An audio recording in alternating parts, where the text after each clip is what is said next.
Hello বন্ধুরা, welcome জানাচ্ছি আমার চ্যানেল বিশালদাস শিলিগুড়িতে। আশা করি তোমরা সকলে ভালো আছো, সুস্থ আছো আর নিজেদের কাজে ব্যস্ত আছো। তো আজকে আমি আছি শিলিগুড়ির এনজিবির পাশে বৈদ্যনাথ হোটেলে। তো বৈদ্যনাথ হোটেলে আমি কেন আছি, কারণ হলো যে আজকে আমার দাদার ছোট ছেলের বার্থডে। সেই বার্থডের ইনভাইট এবং বার্থডেটা সেলিব্রেশন করার জন্য এসেছি আমরা সপরিবারে এই হোটেলে। তো হোটেলে ঢুকে ভিতরে গিয়ে যেখানে বার্থডে বয়কে রেখেছিল তার পিছনের ওয়ালটা এত সুন্দর সাজিয়েছিল না, সেটা দেখে আমার খুব ভালো লাগলো। কিন্তু বার্থডে বয়কে আমি সেখানে খুঁজে পাচ্ছিলাম না। তো একজনের কাছে শুনতে পারলাম নাকি বার্থডে বয় একটু ওয়াশরুমে গেছে, কারণ বাচ্চা মানুষ তো কিছু একটা গন্ডগোল করেছে হয়তো। তো পাশে দুটো স্টল বসেছিল, একটার মধ্যে ছিল ফুচকা এবং আরেকটার মধ্যে ছিল চাট। দুটাই আমার ফেভারিট।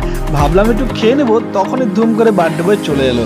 তো এবার বার্থডে বয় যেহেতু চলে এসেছে, তো বার্থডে বয়কে গিফট দেওয়ার পালা এবং আমি লাইনে দাঁড়িয়ে পড়লাম গিফট দেওয়ার জন্য। আমার আগে আরও কয়েকজন মিলে বার্থডে বয়কে গিফট দিয়ে দিচ্ছিল। এখন বার্থডে বয় আছে তার পিসির কোলে এবং তার মা তাকে হেল্প করছে গিফট নেওয়ার জন্য। তো আমার দেখে খুব ভালো লাগলো।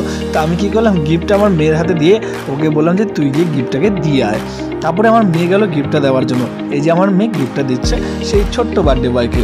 তো তোমাদের আরেকটা কথা বলে দিচ্ছি, তোমরা কিন্তু বার্থডে বয়কে হ্যাপি বার্থডে বলতে কিন্তু ভুলবে না।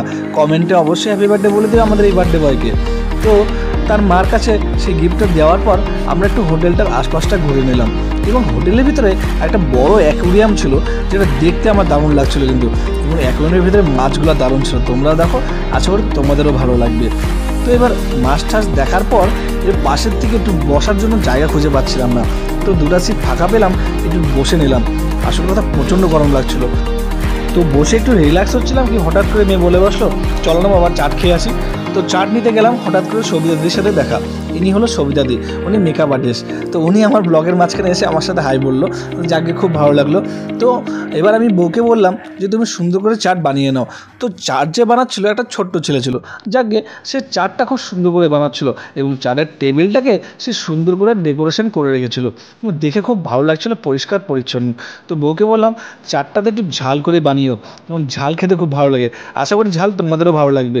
তো যাকে দেখতে দেখতে চাট আমরা সকলেই পেয়ে গেলাম।